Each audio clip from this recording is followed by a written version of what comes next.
It's beer o'clock on Real Ale Craft Beer, and today we've got a lovely fruity light ale to show you.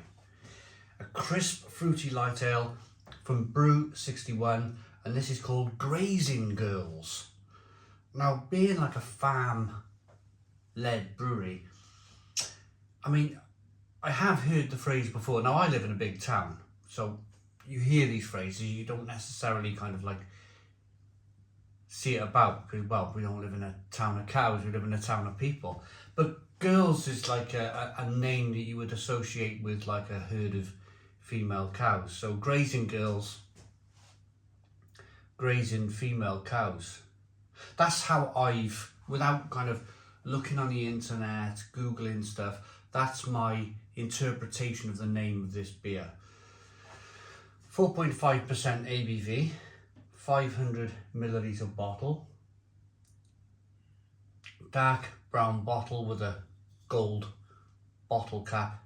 Without further ado, let's get this beer out into a glass and see what we get.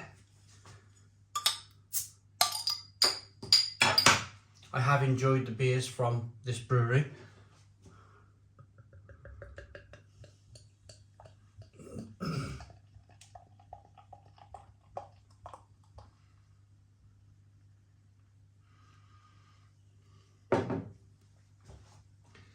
There we go, 2 finger, gonna say white head on this one. Good levels of carbonation, golden amber in colour. It looks really good, really good.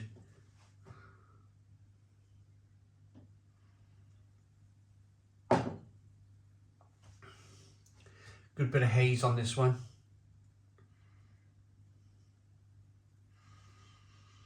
The aroma from this distance, from this half-arm distance, it's really fantastic. They've used the word crisp and fruity, but from this distance, it really is. You can really get a sense of like one of those beers you really want to do this, get your nose in and, oh yeah, wow.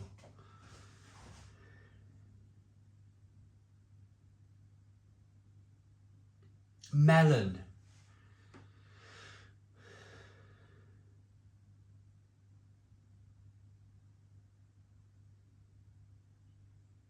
Grapes and lemon. And melon.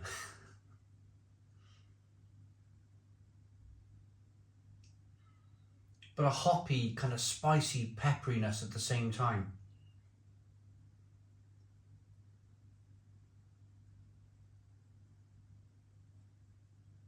It smells really fantastic. Let's dive in. Cheers, everybody.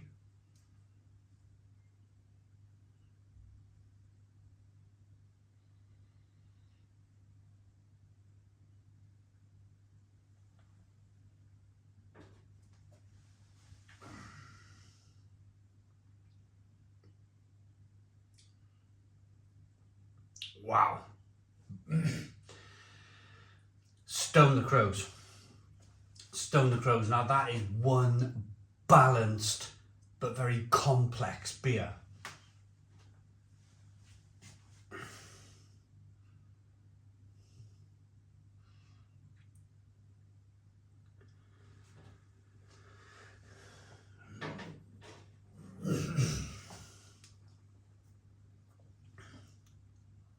I just wanted to get that last bit of beer into the glass. There's not much in the way of kind of sediment in the bottom of the glass there.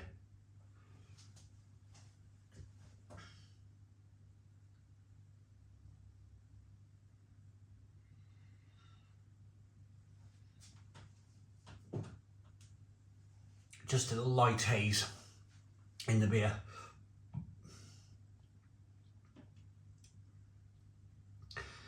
Wow, this is going to take some doing. This is really complex. I'm getting kind of flavour sensations of some kind of stinging nettle coming through. Then it's a spiciness and a pepperiness and a bitterness. Then you're getting loads of complex malt flavours coming through. It's a really kind of, but it's like doing this. It's like doing some of this over here, some of the stinging nettle, then it's doing some of the sweet malt, then it's doing some of the kind of spicy peppery hop, then it's doing some kind of fruity hop flavours and all of that. And I've not even mentioned like the drinkability of the beer yet. The drinkability of the beer is very crisp, is very refreshing. Carbonation pushes the beer around the inside of the mouth, releases more of that flavour.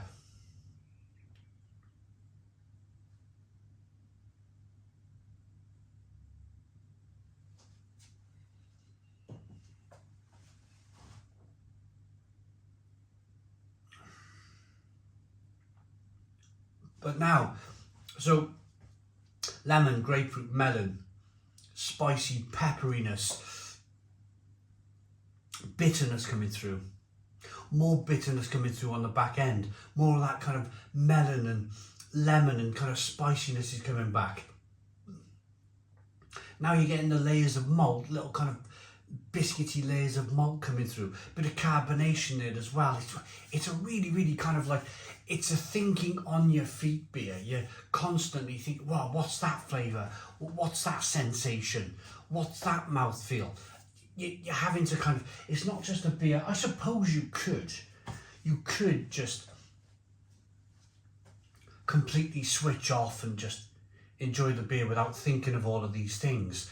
But being somebody who likes to basically tear a beer apart and work out how it's made and what malts they've used and what hops they've used and what balance they've used, you know, having that kind of beer reviewing way about me, I don't think I could ever switch off from this beer. It'd be really difficult for me. What I would like to do is offer this beer to somebody in a pub who is just, say, a regular John Smith's drinker, and say, hey, get your gums round that, have a try of that. And it would be really interesting to see their reaction, whether it's too much of a flavour sensation for them, whether they're tasting too much, or whether they just go, wow, that is just incredible, really incredible beer. I really like it. I really like this one. So the stinging nettle, I've mentioned stinging nettle a couple of times in this review.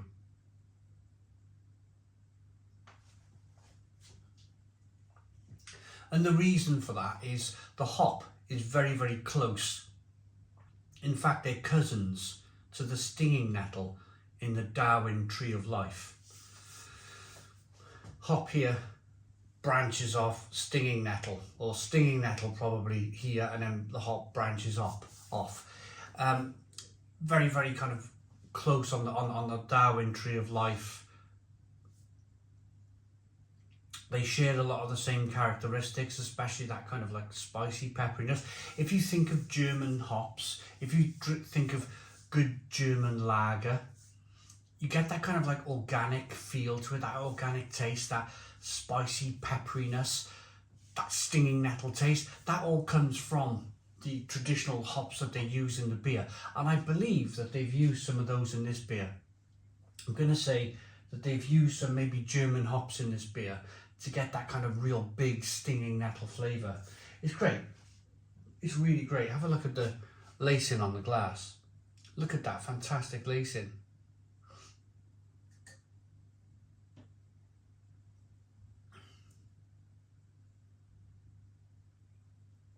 Great head retention, great drinkability, really good beer that. Really good beer. Water, barley, wheat, hops and yeast. Store in a cool, dark place. And that's it. They're based in Upton Warren in Bromsgrove. Fantastic ale. Really, really fantastic ale. Really pleased I had the opportunity to review it. Stone the Crows, 9 out of 10. 9 out of 10 from Real Ale Craft Beer. Please put your comments in the comments box. Subscribe to our daily beer and food reviews. Give us a big fat thumbs up. Boom. Cheers.